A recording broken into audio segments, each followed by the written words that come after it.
Shout out, Papa Rudy. Thank you. Very blessed. Si Papa nila lumabasa ang Bible. Pero next time, i-improve natin. Hindi pwede magaling pa. Okay? Yung mga kapatid dito, mabigyan siya ng stand para makapagbasa siya ng kausay.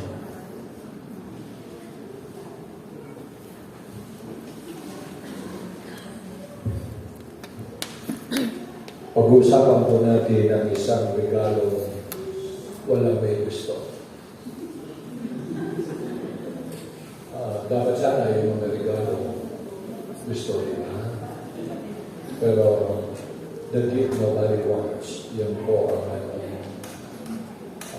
bibigyan pansin this morning. And I hope magbibigay kayo ng serious na pansin sa message na ito.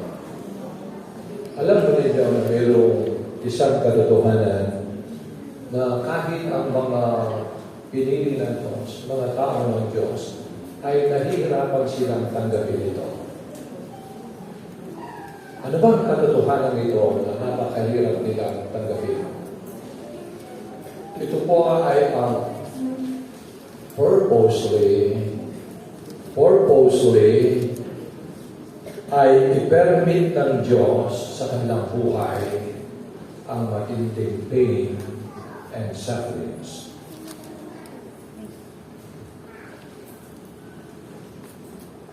Ang matindi nito nakakaragdag sa kanilang paghihirap ay bakit nahihirapan silang unawain ito na ito'y isa sa gifts ng God o kaloob ng Diyos ang ganitong kanilang pinagdadaanan.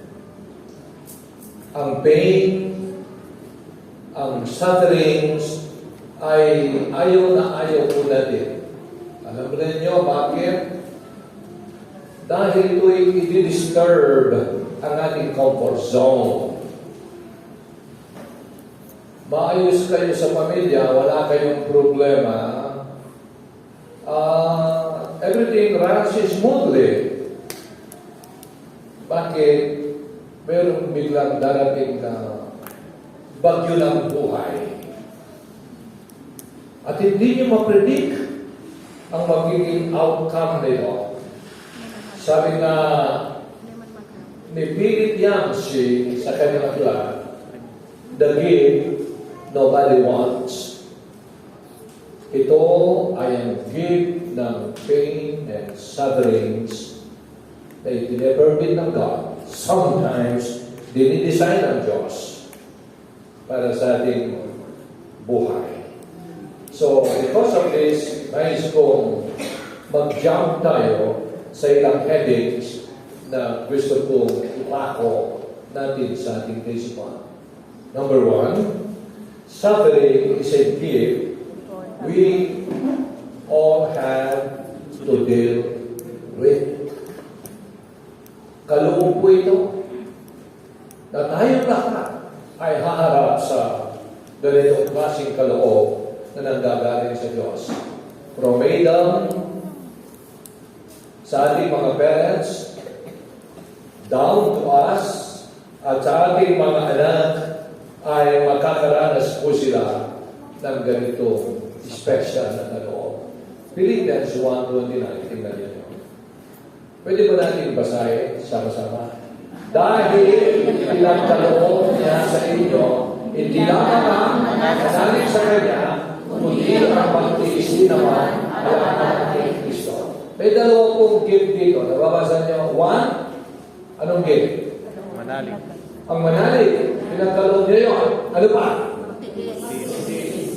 Magtiis din naman.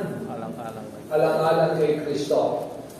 Kapag sinasabi natin magtiis, what does it imply? Ano ba yung pinapahiwatig niya? Kapag ikaw ay magtitiis, papahiwatig siya na paghihirap, mayroong pain, may sufferings na kailangan mo tiisin eh. Okay, so at this point, huwag tayong maging judgmental. Sinasabi ng iba, kung nagsasabi ka bilang isang Christian, you are out of God's will. Yan po ang sinasabi nila. And usually, ito'y nanggagaling sa kampo ng mga prosperity preachers, yung prosperity theology.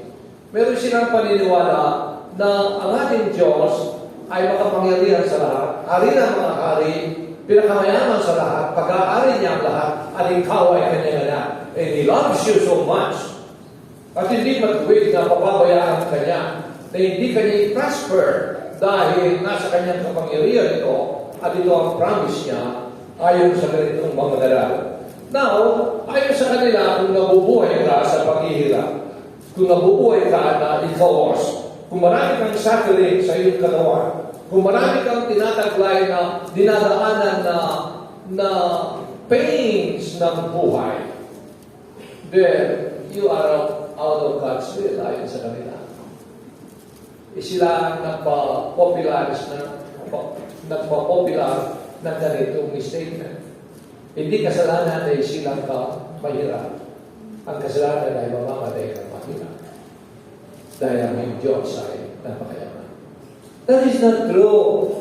Ang ganitong pag-uusap po ay hindi po tinuturo ng Biblia. Kaya nga narito ang text natin, pinagkaloob sa atin ng Diyos ang manalig. Kahit yung faith, yung ating faith na tayo nagtiwala kay Jesus, give yon, Ephesians 2:8, give. Pero sabi niya, hindi lang yan ang pinagkaloob niya, give sa inyo at sa akin. Kundi pinagkaloob din niya ang give ng sufferings, ng pains, upang natin tiisin. Ito po ay katotohanan na tinuturo ng banal na kasulatan. So let us check some verses from the scriptures na contrary sa belief ng marami na prosperity theology. 2 Corinthians 4:7 and 10. Basahin po natin. Ngunit kami pinagkalooban ng kailangan spiritual na ito ay hawak na sinalaman tulad ng mga palayo upang ipagkilala ang dakilang kapangyarihan ito ay sa Diyos at hindi sa amin. Kasi kabilaan ang paghihirap sa amin, ngunit kami nalubi. Kung minsan mabalakot kami, ngunit hindi mawawala. Inuusig kami, ngunit hindi kami pinapakawalan. Napapabagsak kami, ngunit hindi kami napapatayo. Lagi taglay sa aming katawan ang kamatayan ni Jesus upang sa pamamagitan ng aming katawan ay mahayag ang kanyang buhay. So let us look at the verses, please. So makita ninyo sa mga versikulo ito na sinasabi po na patuloy na nararanasan ni Pablo at ang kanyang mga kasamang mga kapatid sa Panginoon ang pag-uusip, ang pagpapahirap sa kanila. Tingnan niyo verse 8, kabilaan ng paghihirap sa amin. Hindi mo pwede i-control ng Diyos yan. Ang Diyos na makapangyarihan, pag yung ibang mga tao uusigin tayo, hindi ba niya pwede i-stop right away? Dahil nais niya tayo to protect at mahal na mahal niya tayo. Why in the world, here is the confession, the manifestation of the great apostle, that as we continue to notice, sabi niya, nababagabag kami, ngunit hindi nawawala ng pag-asa. Inuusik kami, ngunit hindi kami pinababayaan ng Panginoon. Pinipermit niya ang pag-uusik, but He gives them what? He gives them the strength to keep on keeping on. Right? Hindi niya ini-stop yung pag-uusik sa kanila. Kaya kung sabihin mo, kung anak ka ng Diyos, hindi ka magdadaan ng ganito. How in the world, the great apostle and even other apostles as well had experienced such terrible and painful experience according to this passage. And let us continue. Sabi ni Peter, pakinggan naman natin si Pedro. Baka may ibang kwento. Sabi ni Peter, 1 Peter 4:13. Oh, let us read, please. Mga minamahal, huwag na kayo magtaas sa mabibigat na pagsubok ay dinaranas na parang ito'y hindi magkaraniwan. Sa halip, magdala kayo sa inyong pagkikitahan sa paghihirap ng Kristo upang maging lubos sa pag-alaga kapag naayag na. O, tignan ninyo. Sabi rito, huwag kayong magtaka. Kapag pala tayo ay dumaranas ng ganitong mga painful na trials and sufferings sa life, sabi na huwag tayo ma-surprise. Do you follow? Now, sabi rito hindi lang pagsubok. Anong klase pagsubok? Mabibigat na pagsubok na inyong dinaranas na parang kami ito hindi pagkaraniwan. Minsan, exaggerated ang dating namin.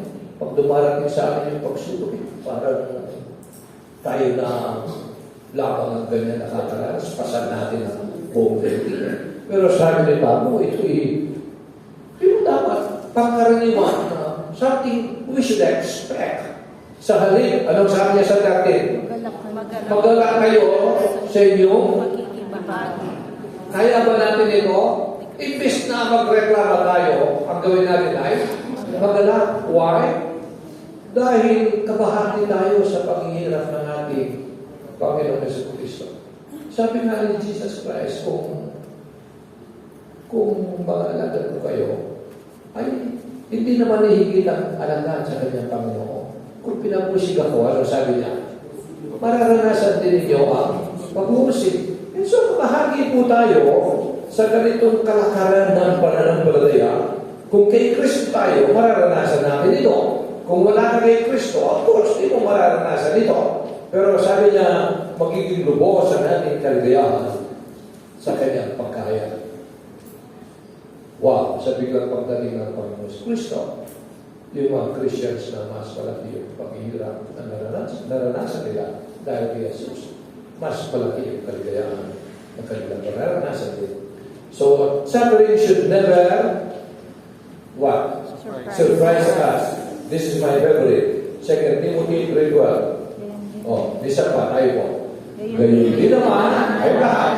Ang lahat ng nais ng buhay ng matuwid ay daranas na.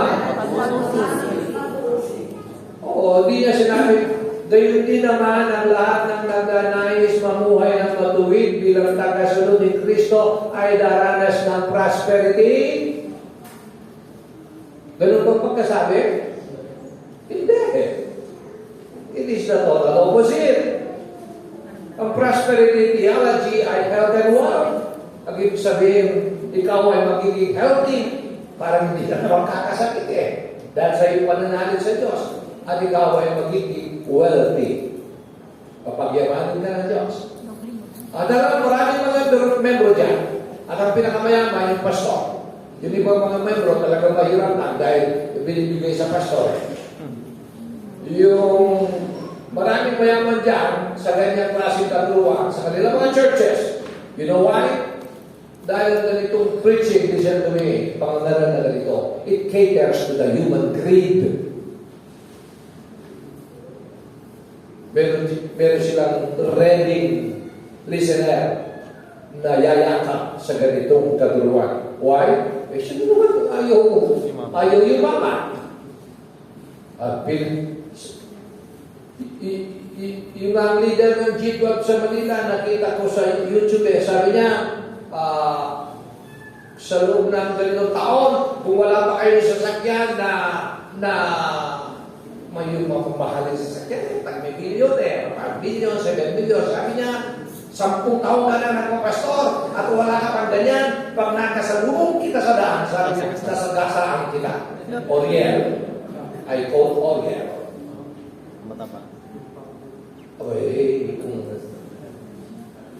kung kasama ko pastor ito, iiwas ako kasi pero iba yung sinasabi nito Gayon din naman ang lahat ng nagnanais mamuhay ng matuwid bilang tagasunod ni Kristo Jesus ay ano? Pero ang tulong ng Biblia, maliban lang, ayaw yung mamuhay ng matuwid. Balugtod. pa-sideline ka, kahit masama, bira ng bira, yung prosperity nga, mararanasan mo, pero hindi sa paraan ng ating Panginoon. Let us remember this. We are soldiers of the cross. We are in a battleground, not in a playground. Magkakaroon. Seryoso nito sa ating buhay. And with this view in mind, Peter reminds us of this. Tingnan niyo 1 Peter 4:15, 16. Samahan niyo kung muli. Huwag na huwag natin magpasasahan sino man sa inyo dahil siya ay mamamatay tao. Huwag mananakaw sa dalhin o pakialamero. Ngunit kung kayo magdusa dahil sa magiging Kristyano, huwag ninyo ikaya ito.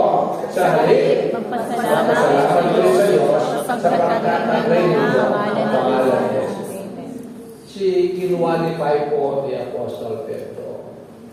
Sinabi niya diretso sa atin, kung pag-uusi ko yung pagpapahirap ay nararanasan natin, nakakulong tayo dahil mamamatay tao tayo, nabilanggo tayo ngayon dahil tayo magnanakaw sa lari, o meron tayong black eye dahil pakialamero tayo, pag-uusapan niya natin.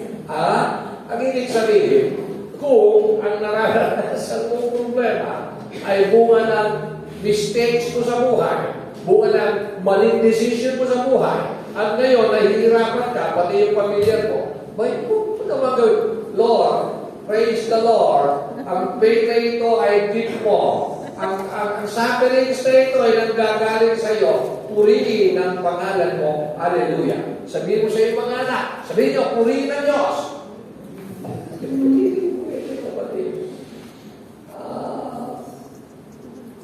Hindi pwedeng ikaw ay magnanakaw sa larin, pakialamero, tumamatay ka, papanakaw man, kareksipin na ba, kaya nilipat ka kayo, pinadolan ka. Sundin na mo na yung menu tao kita. Palu, may ebo niya. Punta na may tampugan. Ay, hindi mo. Sungarap na rin mga bandi, mablakay ka. Pakialamero ka ngayon mo umano. Pwede ka mag-rejoice dito? Hindi ito tinuturo ng Biblia. Ang tinuturo ng Biblia, ang sino ba ang mabuhay na matuwid kay Kristo? Righteous living po, na ikaw ay nabubuhay na sumusunod sa Panginoon. Ano naman? Hindi naman ibig sabihin hindi tayo nagtatawag. No. Ang buhay natin ay ang kanyang direksyon ng puso natin ay sa Diyos. And then, all of a sudden, makakasalubong natin si Pepito sa daan. Ipaparating siya. Paparating si Pepito. Paniwala kayo, maganda po tayo, okay? Baka hindi po yung nabalitaan si Pepito parating. Ha? Sino may alam? Kasang kamay? O kandila, o tubig, o ano mong magkain dyan, kung pwede, kanda kayo. Alam niyo, narating si Pepito. Now, yan ang sinasabi ko, nananahimik tayo na wala tayong ginagawang kasalanan. Ang buhay natin ay mali sa paglilingkod sa Panginoon. Then, biglang-bigla, meron na lamang mangyayari sa buhay natin na hindi mo natin dinaasahan. Yan ang sinasabi ng Biblia. We can always rejoice in the Lord because our God is in control. Now, why this gift of unwanted joy and pain and sufferings? Bakit?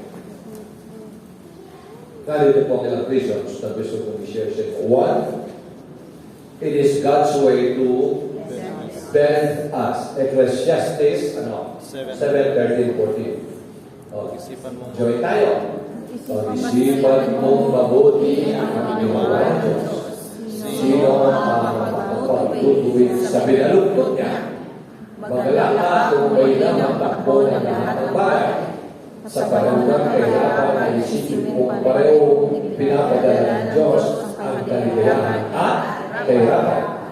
Sino nakakaalam kung ano ang mangyayari bukas? Tingnan ninyo ang pag-uusap na napakatalinong tao ng kanyang panahon. Sabi niya, pag-isipan mo mabuti ang ginawa ng Diyos, sino makakapagtuwid sa pinatutod niya? May mga pains. May mga nararanasan tayo na alam natin wala tayong remedy. Wala. Wala tayong remedyo. Kaya nga, dumudulog tayo sa Diyos. And then, sino ang nakakaalam kung anong mangyayari bukas? Hindi lamang wala tayong remedyo, kundi hindi natin ma-predict kung ano ang magiging resulta ng ating pain o dadalhin sa atin ang bukas. Ni isa sa atin wala po. Ang pinakamainam lang natin gawin bilang isang wise na tugon sa Diyos ay mag-stay tayong humble, magpakababa sa kanyang harapan. Purihin siya, pasalamatan siya, kahit sa mga bagay na hindi natin po nawa. Nakikita ba niyo rito na sinasabi niya sa panahon ng kahirapan, kikita niyo? Ano ang dapat mong isipin? Pareho pinadala ng Diyos ang kaligayahan at kahirapan. Sa prosperity theology, kaligayahan lang yung pinapadala. Pero dito, anong tinuturo? Pati yung pag-ihirap. So, it is God's way to bend us. Secondly, it is the way to remove the cross in our lives. Isang kasi ang buhay natin, kahit Kristiyano tayo, marami pa tayo sinasabi na hindi tama. Ilan dito yung umiinom? Huwag niyo na sa kamay ninyo, nakakaya. Tagal na kayo Kristiyano, tapos sumasakay pa kayo sa pulang kabayo O, di ba? Siguro yung ang inyong mga ilong parang double barrel ng motorbike. Siyempre, yung naliligarilyo. Wala pa mong pag-ulang din. Naikwento ko na sa inyo si Pastor Bautista. Malaya akong ikwento ito dahil namatay na siya. At malaya akong ikwento dahil namatay na rin si Pastor Joseph. Malaya akong ikwento dahil namatay na si Pastor Rodriguez. Alam niyo, bago ako, nag-aaral sila sa seminary, kasama ni Pastor Pio. Naninigarilyo na yan. Na tatago doon sa mga teacher sa ibaba, naninigarilyo. Pero minsan, sinusurbay siya naman ng mga missionary. Pagka nakataboy ng usok, hinahanap sila, ano? One time, dumating si Pastor Rodriguez dito sa room. Umikat siya.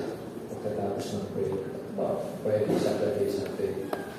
Sabi ni Pio, Bro, may dala ka. Ang ibig sabihin, may dala siya sigarilyo. Sabi niya, pero nilabas niya sigarilyo. Bigyan sila. Nagsimula sila ng sigarilyo. Binibigyan si Pastor Bautista. Sabi ni Pastor Bautista, alam niyo siya, malita. Parang si Sakeo. Sabi niya, Brad, isinurrender ka sa Panginoon niya. Sabi, isinuko ko na sa Panginoon sa paninigarilyo ko. Ang ginawa ni Pastor Rodriguez, iyakap siya ka balitan. Kinuba na yun. Shekar na yun. And then, si Pio, pasip-sip na yung kaisigan. Pinahitik sa kanya. Silip-sip na niya. Paluwal na pag-aarong.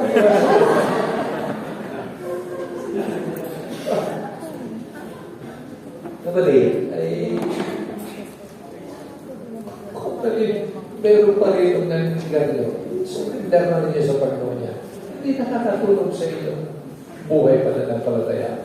Di ba ninyo napapansin pag nag-pray kayo, Lord, dinadalahin ko po si ganito. Ang sabi ng Holy Spirit, hanapin si garilyo mo. Ibibigil sa ikay si Tan. Bakit alam ko? Ito ang ginawa ng Diyos sa akin Isang buwan na ako nananampalataya, naninigarilyo pa ako. Every time mag-pray ako, sabi ng Holy Spirit, bonds yung sinabi mo. Sasabihin ko sa Diyos, Panginoon, wag mo na po yung pansinin yung sinabi. Yung kung panalangin ko po ay si kapatid na ganito. Diba? I-point out ng Diyos sa inyo at sa akin. So, ang reason why i-permit niya sa atin ang ilang mga painful na experience para linisin ang ating buhay. And then 3, it reveals the truth about us. Kung saan ang ating faith, kung gaano kalalim ang ating pananalig sa Diyos, kung ang ating maturity, kung saan ang ating focus. Alam niyo, pagka kayo'y nakakaranas ng iba't ibang mga painful na karanasan na bagyo ng buhay. Mag-realize niyo kung saan kayo talaga nakafocus sa Diyos. Paano mga kayo dito sa mundo? Then, ma-measure ninyo ang inyong pag-ibig sa Panginoon. Padilanda ay hindi.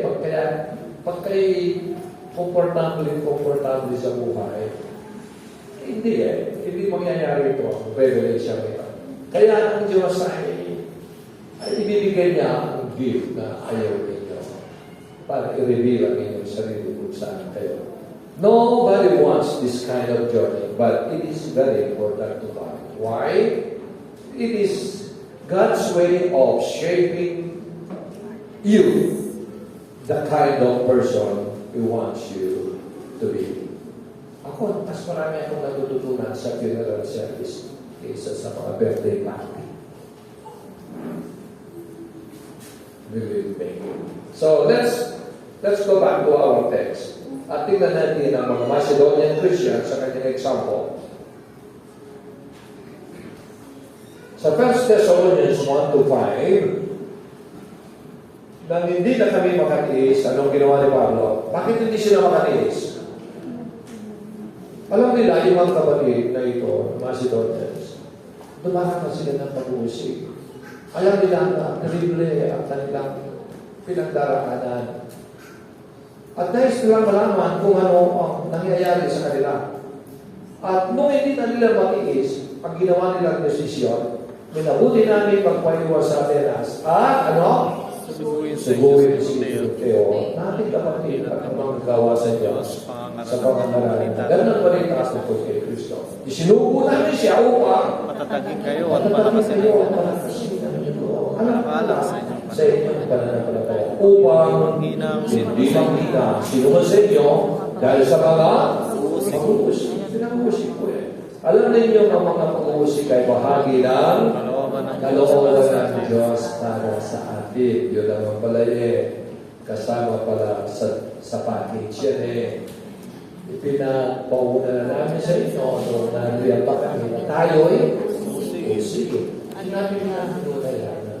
At kayo na nangyayari tulad ng alam ninyo.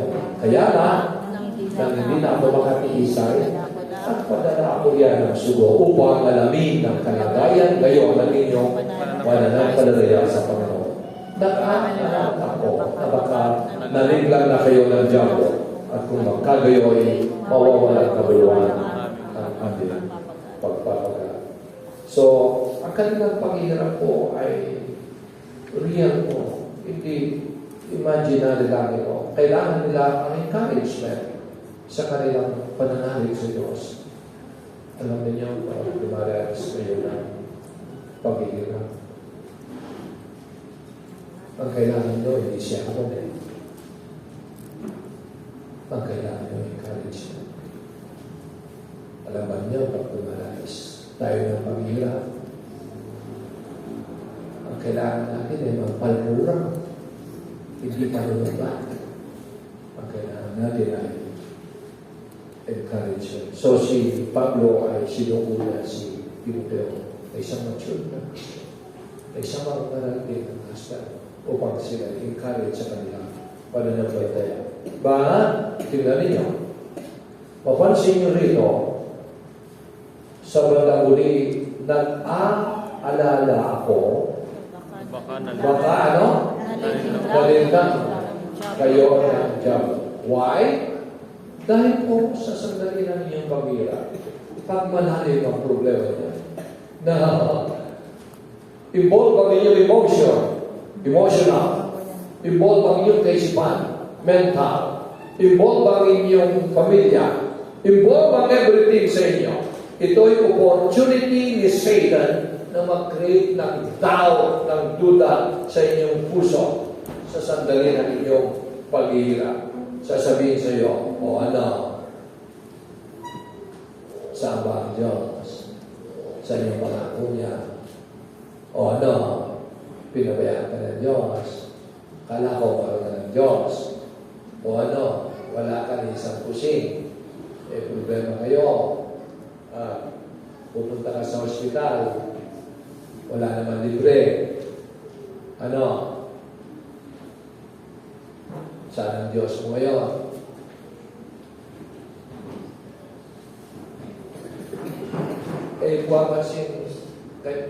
Papasin kanya po. Uli, wala na nakaklaro yung issue. Hindi na balong mga balag na aklari.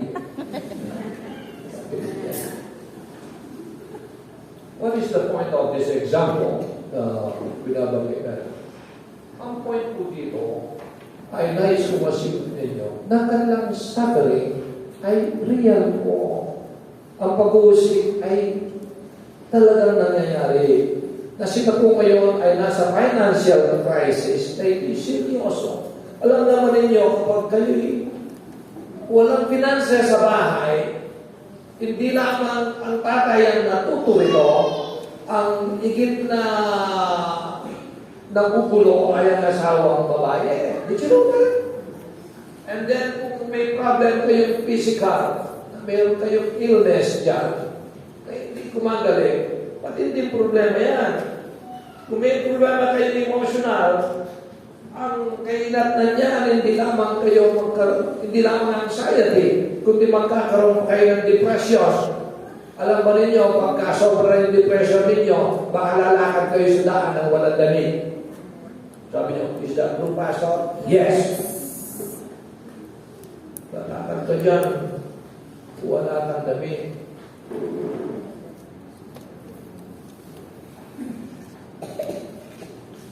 In addition to that, kung meron kang personal problem. And ang binanggit natin ito, i-disturb ang inyong pananampalataya sa Diyos. At dahil i-disturb ang inyong pananampalataya sa Diyos, papasok si Satanas at mag-create ng tao. Yan ang sabi ni Pablo sa verse 5. Nag-aalaala kami, sabi niya, na baka ang ating kalaban ay nadinlang kayo.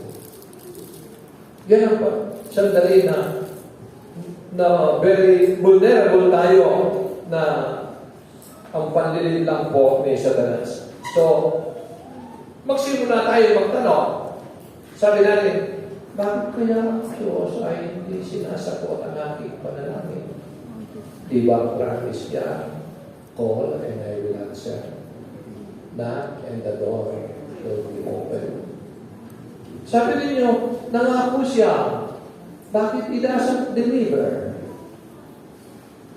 Katagal ko ang hinihintay, nag-pray, narinig ko sa kanya. Sabi niyo, pinramis niya, He loves me and He loves me so much.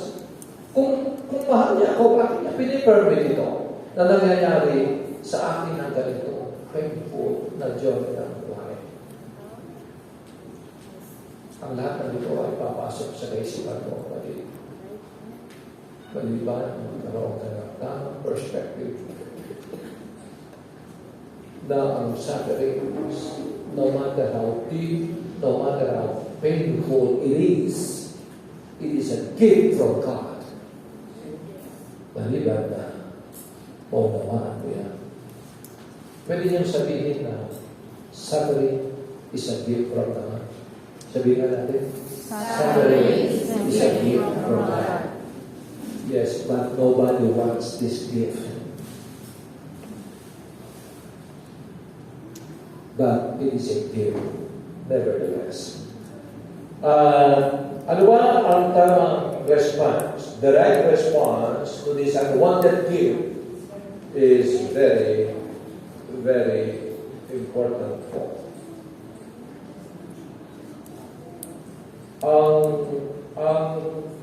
Ang reason naman ay why this right response ay importante. Dahil dito po tayo mag-grow ng tama. Ang shaping, ang deepening ng ating faith ay nasa tamang tugod natin kapag ganito ang mangyayari. Ang right response sa ganitong gift na we don't desire, we don't like it, but it is a gift from God, ay ikikip tayo sa right track. Pero ang mag-respond po ng negatively, sometimes damage po ang ating life irreparably. Irreparable damage. So, ano ba yung negative na response na gusto kong i-share sa inyo? One, you will isolate yourself. Kapag ikaw ay dumaranas ng ganitong matinding paghihirap ng ganitong pagsubok ng buhay, magsimula mo hiwalay ang sarili mo. Meaning, hindi ka interested sa Christian fellowship, sa Christian gathering, sa Christian worship. And then, ikaw ay magiging indifferent or, ito na rin yung independent, but preferably indifferent. Nalalamig ka. Narinig mo yung word of God, pero you will even care. Wala ka, wala ka ng interest sa bagay na spiritual. Kapag negative po ang iyong response. To the max ay magsimula kong i-blame yung iba. At i-blame mo din ang Diyos sa iyong nararanasan. So the question is, what is the right response? Ano ba yung tamang tugon dito?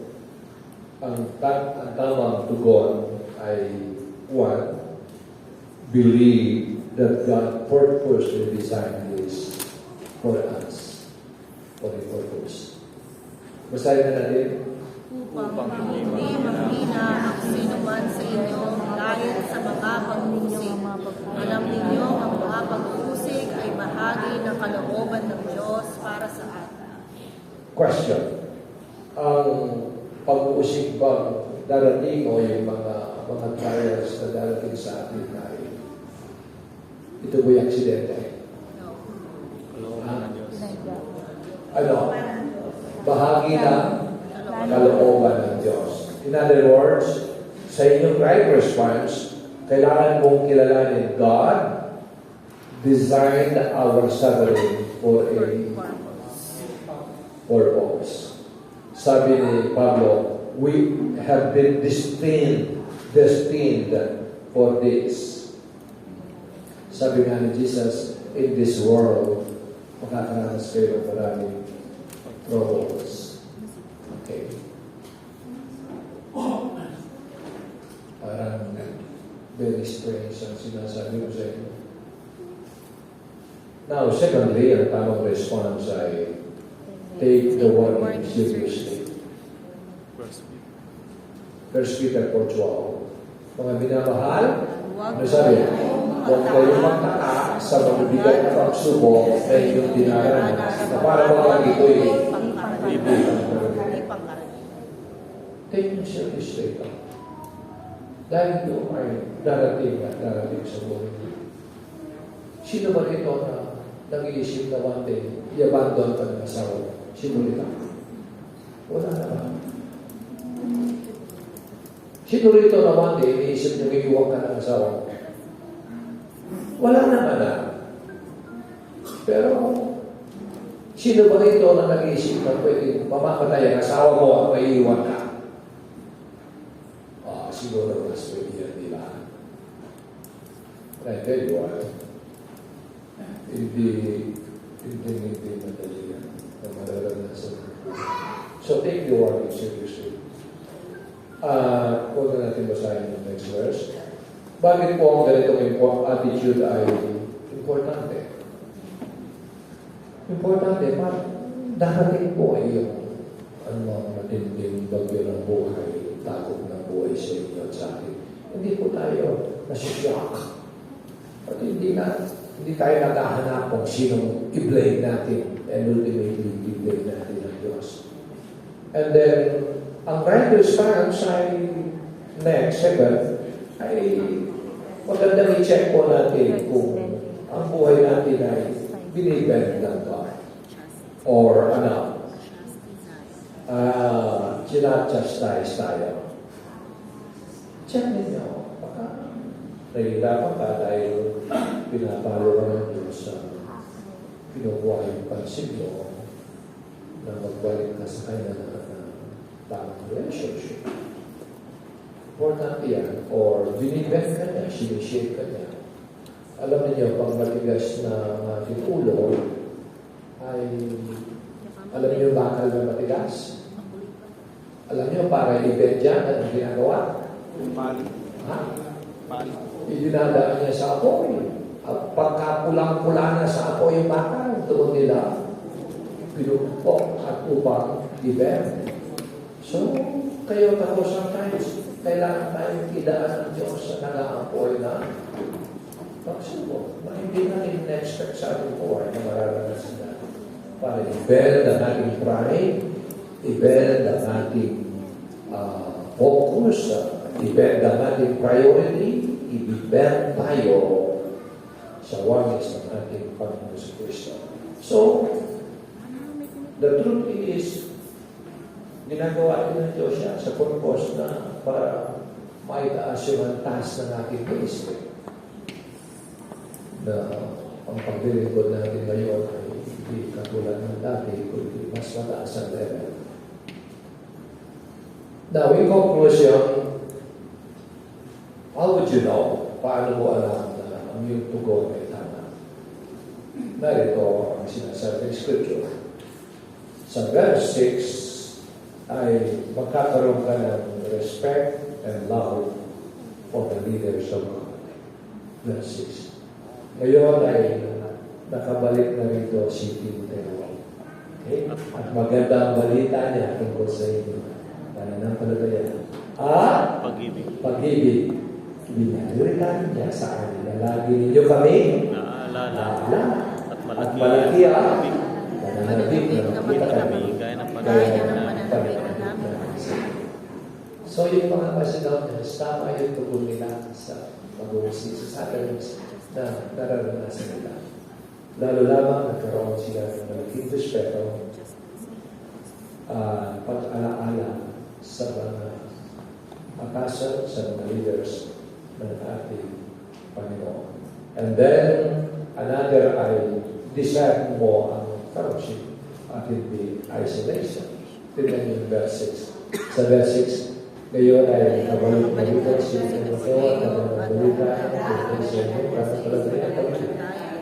Ibinalita rin niya sa amin, lagi ninyo kami alalaan, malaki ang pananabik na makita kayo. Kasi nakaka-fellowship. Ganun ang kanilang pananabik. Ang strong desire nila na maka-fellowship ang mga leaders of God. And lastly, ay ang commitment to the truth. Sa verse 8, not led away by the terror. Nabuhayan kami ng loob dahil sa inyo, pananatiling madatat sa pananampalataya. Naging committed sila sa katotohanan.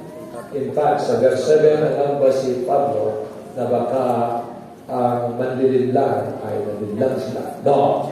Sila'y naging matatat na tumayo sa katotohanan na may tulong sa kanila, that is the Word of God. Sila'y naging matatat sa kanilang pagdalit sa Diyos. Alam mo na tama ang iyong tugon kung ang tatlong ito panaranasan. God bless you.